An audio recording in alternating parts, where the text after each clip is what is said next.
Emma Marano was the last person to have been born in the 19th century. She was 102 when the Human Genome Project was first published and had just turned 80 when Copaxone received FDA approval. In the year that man landed on the moon, Emma was looking forward to her retirement. Elvis was for young people, and she was already 55 when the newfangled WideSat computer came to life for the first time. She got married before penicillin was discovered and divorced before nuclear fission.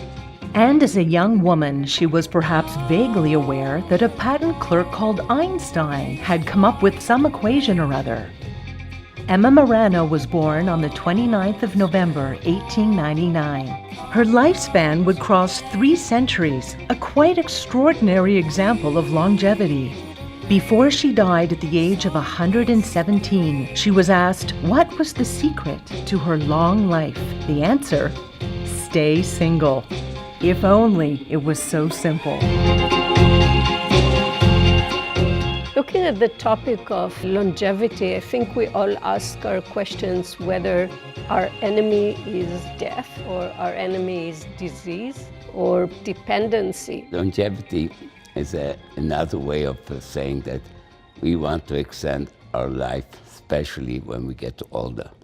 100 years ago, life expectancy was about 42 to 43 years. Today it's 82 to 83 years. So we basically double life expectancy in 100 years of research. That has created problems, which we all call quality of life. I think the major question is whether we can, keep all the system working properly, not just, extending that.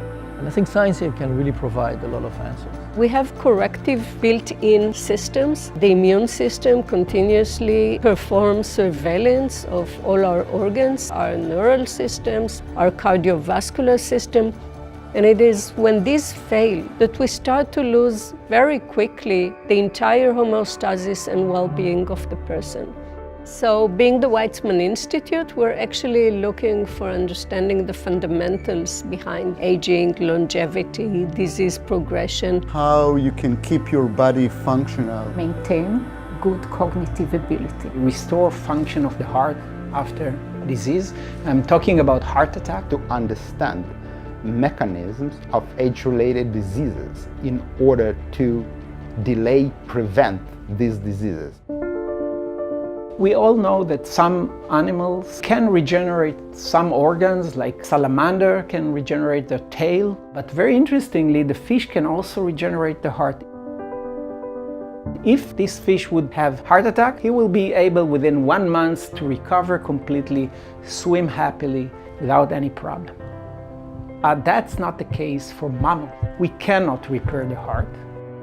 What my lab is looking, is there anything there back in the embryo or in other organisms like the fish that can be identified, and these molecules can elicit this renewal or repair of the heart. That could be really a key targets for drug development for heart disease. And we have identified such a drug, and this is a major breakthrough in the field of cardiac regeneration, and I'm really, really excited about the possibility that one day, not too long from now, we might be able to translate that to treatment for patients with heart disease. We study a field that calls cellular senescence. That's what happens to cells when they stop proliferate, but they perfectly fine. These cells accumulate with age, and also these cells are involved in the variety of age-related diseases. We want to understand how the cells stay alive for a long time in the organism, and by understanding this mechanism, we want to understand how we can remove them and improve the quality of life. We were born with systems that constantly taking care that our musculoskeleton will keep functional. As time passes, the system responsible for this maintenance slow down, and then you start accumulating problems. What happened when you fracture one of your bones? We found that bones, at least some of them, has the capability to correct the angulation that formed as a result of the fracture. And what we found is that inside the muscle there are special organs which act like a small brain that can feel how much the muscle is stretched, and then it can correct it. By understanding both the mechanical and the molecular side of it, we will know how to control it and extend the time that these systems work.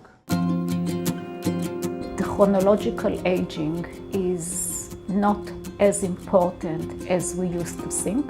Aging of the brain reflects aging of the immune system. In other words, you may find individuals with healthy mind that they are very old chronologically, and you may find young people with very impaired cognitive ability.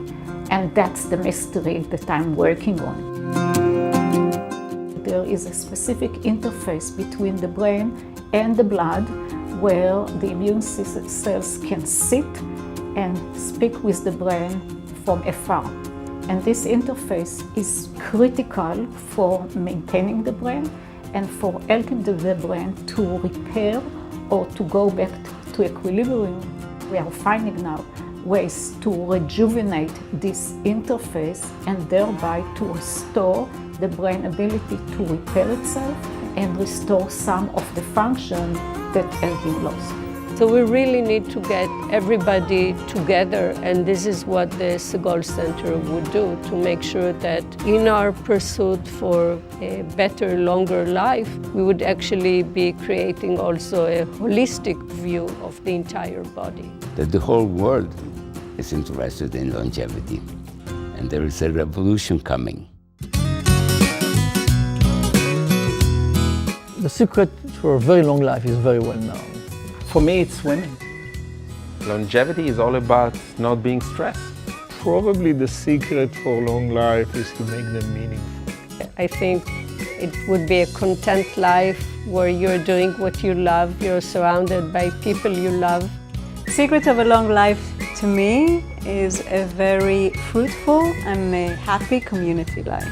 For me, joy of life is the science and my family, family and science. And I hope we'll see at least another 50 years, if not more, of a happy journey together. Hopefully. I don't have a secret. I'm only 53.